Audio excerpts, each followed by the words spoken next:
Hey all, Ron here from Military Images Magazine with a new episode of Life on the Civil War Research Trail. Today, I want to take you to a place called Skipwith's Landing. It's located along the Mississippi River, about 100 miles above Vicksburg. To help you visualize the place, check out this wartime photograph of the landing. It comes from the collection of the Metropolitan Museum of Art. The view, I think, is looking toward the landing with the Mississippi River out in the distance. You can't see it, it's behind the trees and the outbuildings that you see here, but it gives you a sense of the place. Here at Skipwith's Landing in November of 1863, three companies of the 3rd US Colored Cavalry and a battalion of the 4th Illinois Cavalry established a base of operations to keep enemy cavalry and other raiders out of the area and away from Union steamboats that were plying the river, carrying troops and supplies back and forth from Vicksburg and other points along the Great Waterway. The major in charge of the 3rd U.S. Colored Cavalry at Skipwith's Landing is a man named Edwin M. Maine. He wrote the history of the regiment in 1908. The book, if you want to look it up, is titled The Story of the Marches, Battles, and Incidents of the 3rd United States Colored Cavalry, a fighting regiment in the War of the Rebellion, 1861 to 5. If you look inside it, it's a treasure trove of information. But there's one anecdote that I want to read to you today.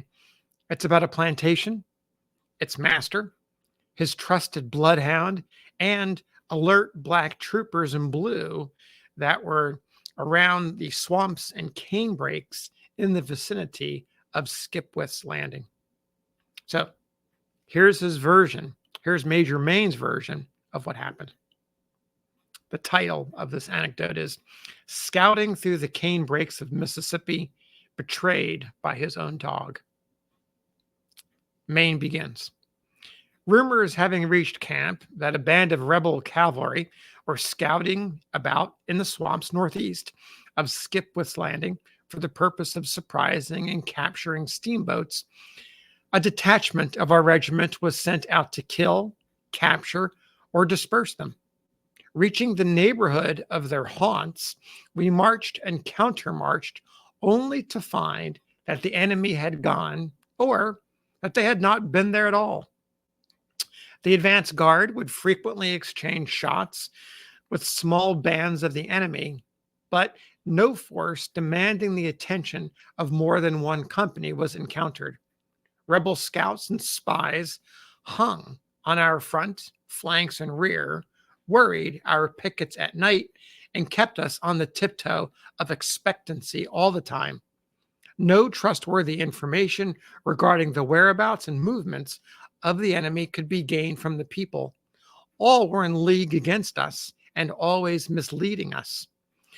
We were getting so disgusted with following this jack-o'-lantern that we had come up upon a force of the enemy they would have been roughly handled.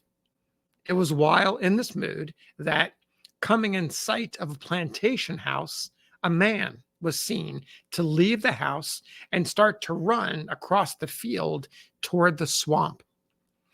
The advance guard gave chase, but when they reached the field, the man could not be seen.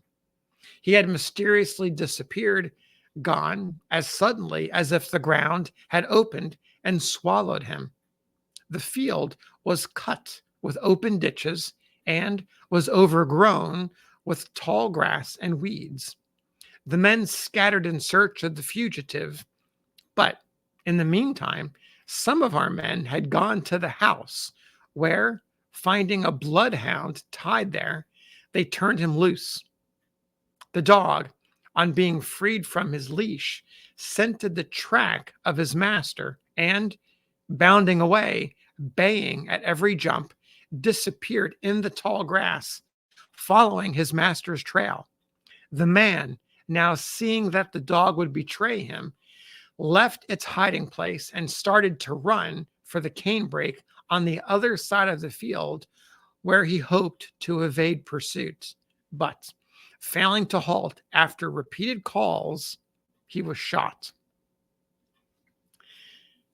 So there you have Major Maine's story of this man at a plantation taking off into the swamps and being betrayed by a bloodhound that was tied up at the plantation.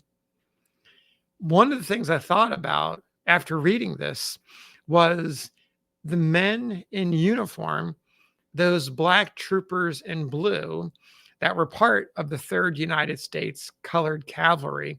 Here they are on patrol, and they come upon this plantation house. They see the man take off. They can't find him. And then someone finds this bloodhound and turns the bloodhound loose. I don't know who all of these soldiers were that participated. I don't know what their life stories were like, but we can safely assume that almost all of them, if not all, were enslaved before they joined the cavalry. And some of those enslaved people were well familiar with bloodhounds and how they were used to return escaped enslaved people to their enslavers during the antebellum and the period of which slavery was part of our country. And so imagine how all of a sudden they are the ones who are now releasing the bloodhound to find the white man. And then how once the bloodhound sniffs out the master, that these troopers call upon this man to stop. And of course, he refuses, and he pays a price with his life for it. So thanks for listening. We'll see you on the next episode of Life on the Civil War Research Trail.